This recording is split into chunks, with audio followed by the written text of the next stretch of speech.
Hi friends, అందరికీ నమస్కారం. Welcome to my channel. ఈరోజు మన ఛానల్లో మరొక కొత్త రెసిపీ వచ్చేసి ఫంక్షన్స్లో లేకపోతే పెళ్లి భోజనాల్లో వడ్డించే సాంబార్ని ఎలా చేయాలో చూసేద్దాం. ఇలా చేసిన ఈ సాంబార్ అయితే చాలా టేస్టీగా ఉంటుందండి. ఇందులోకి అన్ని వెజిటేబుల్స్ వేస్తాము కాబట్టి హెల్త్కి కూడా చాలా మంచిదండి. ఇలా మీరు ఒకసారి ట్రై చేసి చూడండి. అలాగే ఫ్రెండ్స్, వీడియోస్ని ఫస్ట్ టైం చూస్తున్నట్లయితే ప్లీజ్ మా ఛానల్ని సపోర్ట్ చేయండి మరియు హైప్ బటన్ని ప్రెస్ చేయండి ఫ్రెండ్స్. మరి ఎంతో టేస్టీగా చాలా సింపుల్గా చేసుకునే ఈ సాంబార్ని ఇప్పుడు ఎలా చేయాలో చూసేద్దాం. ఈ సాంబార్ చేయడానికి నేనైతే ఒక 50 గ్రాముల వరకు చింతపండుని తీసుకున్నానండి. ఇక్కడ నేనైతే చింతపండు వచ్చేసి సగం వరకు చింతపండు, సగం వరకు చింతకాయలను తీసుకున్నానండి. మీరు కావాలనుకుంటే మొత్తం చింతపండు అయినా తీసుకోవచ్చు. నా దగ్గర చింతకాయలు ఉన్నాయి కాబట్టి తీసుకున్నానండి. ఈ చింతపండుని ఒక 2-3 సార్లు శుభ్రంగా వాటర్తో కడుక్కొని తగినన్ని వాటర్ వేసుకొని ఒక హాఫ్ అన్ అవర్ సేపు నానబెట్టుకొని ఉంచుకోవాలండి. ఒక అర్ధగంట వరకైనా నానబెట్టుకొని ఉంచుకోవాలి. అప్పుడు చింతకాయలు అనేవి పర్ఫెక్ట్గా నానిపోతాయి. తర్వాత ఒక కుక్కర్ తీసుకొని ఇందులోకి ఒక 100 గ్రాముల వరకు కందిపప్పును వేసుకోవాలి. ఇక్కడ నేనైతే పొట్టుపప్పును తీసుకున్నానండి. మీరు కావాలనుకుంటే నార్మల్ పప్పునైనా తీసుకోవచ్చు. నా దగ్గర ఈ నాటుపప్పు ఉంది కాబట్టి వేసుకున్నాను. ఈ పప్పును ఒక 2-3 సార్లు శుభ్రంగా వాటర్తో కడుక్కొని తగినన్ని వాటర్ వేసుకోవాలి. అంటే ఒక 2 గ్లాసుల వరకు వాటర్ వేసుకోండి, ఎక్కువగా వేసుకోవద్దు. ఇలా 2 గ్లాసుల వరకు వాటర్ వేసుకొని కొద్దిగా పసుపు, కొంచెం ఆయిల్ వేసుకోవాలి. మీరు కావాలనుకుంటే ఈ పప్పును ఒక హాఫ్ అన్ అవర్ సేపు అయినా నానబెట్టుకొని ఉంచుకోవచ్చండి. నేనైతే ఇక్కడ నానబెట్టకుండా కుక్కర్లో వేసుకొని డైరెక్ట్గా ఉడికించుకున్నాను. ఈ కుక్కర్ని స్టవ్ ఆన్ చేసుకొని స్టవ్ మీద పెట్టుకోండి. ఒక 6 లేదా 7 విజిల్స్ వచ్చే వరకు ఉంచుకోండి. పొట్టుపప్పు కాబట్టి కొద్దిగా ఎక్కువగానే విజిల్స్ రావాలండి. అప్పుడే మనకి పప్పు అనేది పర్ఫెక్ట్గా ఉడికిపోతుంది. సాంబార్లోకి కూరగాయ ముక్కలు వచ్చేసి కొన్ని క్యారెట్ ముక్కలు, కొన్ని ములక్కాడ ముక్కలు, కొన్ని దొండకాయ ముక్కలు, కొన్ని టమాటా ముక్కలు, కొన్ని బెండకాయ ముక్కలు, ఒక పెద్ద సైజు ఆనియన్, ఒక 4-5 వరకు పచ్చిమిర్చి, కొన్ని సొరకాయ ముక్కలు, కొన్ని ఆలుగడ్డ ముక్కలు తీసుకున్నానండి. మీరు కావాలనుకుంటే వంకాయలైనా తీసుకోవచ్చు. మీ దగ్గర ఏమేమి వెజిటేబుల్స్ ఉన్నాయో అవన్నీ ముక్కలుగా కట్ చేసుకొని పెట్టుకోండి. తర్వాత మనకి పప్పు ఉడికిందో లేదో ఒకసారి చూసుకోండి. పప్పు ఉడకకుంటే మరొక 2 విజిల్స్ వచ్చే వరకు ఉంచుకోండి. ఇక్కడ నాకైతే చక్కగా ఉడికిందండి పప్పు. ఒక గరిటె తీసుకొని ఇలా పప్పునంతా కూడా మెత్తగా స్మాష్ చేసుకోండి. ఈ పప్పుని పూర్తిగా చల్లారనివ్వండి. తర్వాత స్టవ్ ఆన్ చేసుకొని ఒక గిన్నె పెట్టుకొని ఇందులోకి ఒక 3 టేబుల్ స్పూన్ల వరకు ఆయిల్ వేసుకోవాలి. ఆయిల్ వేడైన తర్వాత ఒక టీ స్పూన్ వరకు జీలకర్ర ఆవాలు వేసుకొని ఫ్రై చేసుకోవాలి.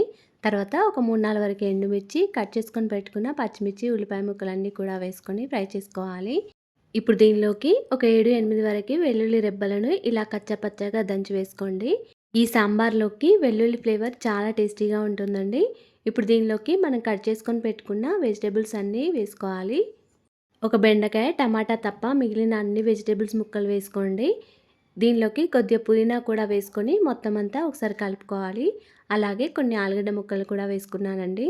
మీరు కావాలనుకుంటే వంకాయలైనా వేసుకోవచ్చు. ఇలా మీ దగ్గర ఏమైతే వెజిటేబుల్స్ ఉన్నాయో అవన్నీ కూడా వేసుకోవచ్చు. ఇలా అన్నీ వేసిన తర్వాత మొత్తం అంతా ఒకసారి కలుపుకోవాలి. ఈ కూరగాయ ముక్కలన్నీ కూడా కొద్దిసేపు ఆయిల్లో ఫ్రై అయ్యేదాకా ఇలా మూత పెట్టుకొని ఉంచుకోండి. ఒక 3 మినిట్స్ తర్వాత మళ్ళీ మూత తీసేసి మొత్తం అంతా ఒకసారి కలుపుకొని తర్వాత బెండకాయ ముక్కలు, టమాటా ముక్కలు వేసుకొని మళ్ళీ మొత్తం అంతా ఒకసారి కలుపుకోవాలి. ఈ ముక్కలన్నీ కూడా మళ్ళీ కొద్దిసేపు ఫ్రై చేసుకోవాలండి. ఇలా కలుపుకుంటూ ఫ్రై చేసుకోవాలి. ఇప్పుడు దీనిలోకి ఒక హాఫ్ టీ స్పూన్ వరకు పసుపు, ఒక 1½ టీ స్పూన్ వరకు కారం వేసుకోవాలి. ఇలా కారం, పసుపు వేసిన తర్వాత మొత్తం అంతా ఒకసారి కలుపుకోవాలండి. ఇలా కలుపుకున్న తర్వాత దీనిలోకి మనం చింతపండు రసాన్ని వేసుకోవాలి. చింతపండులో నుంచి తీసిన చింతరసాన్ని వేసుకోవాలి. ఈ చింతరసాన్ని ఇలా చేతితో వడకట్టుకొని వేసుకోండి. ఏమైనా నలకలు, పొట్టు లాంటివి ఉంటే చేతిలో పడిపోతాయండి. ఇలా చింతపండు రసం మొత్తం వేసిన తర్వాత దీనిలోకి ఒక 2 గ్లాసుల వరకు వాటర్ వేసుకోండి. మీకు సాంబార్ కొద్దిగా పుల్లగా కావాలనుకుంటే కొన్ని వాటర్ తక్కువైనా వేసుకోవచ్చు. మీకు నార్మల్గా ఉండాలనుకుంటే కొన్ని వాటర్ ఎక్కువైనా వేసుకోండి. నేనైతే కొన్ని వాటర్ ఎక్కువైనా వేసుకున్నానండి. ఇలా 2 గ్లాసుల వరకు వాటర్ వేసిన తర్వాత రుచికి సరిపడా సాల్ట్ వేసి అదేవిధంగా కొద్దిగా కరివేపాకు, కొంచెం కొత్తిమీర కూడా వేసి మొత్తం అంతా ఒకసారి కలుపుకోవాలి. ఈ చారును మంచిగా మరిగించుకోవాలండి. ఈ చారు మరిగేలోపు మనం ఉడికించుకున్న పప్పును తీసుకోవాలండి. ఇలా ఉడికించుకున్న పప్పును తీసుకొని మిక్సీ జార్లోకి వేసుకోవాలి. మీరు కావాలనుకుంటే ఈ పప్పుని ఇలాగైనా వేసుకోవచ్చండి. కానీ పప్పుచారుకి పప్పు అంతా మొత్తం కలవదు.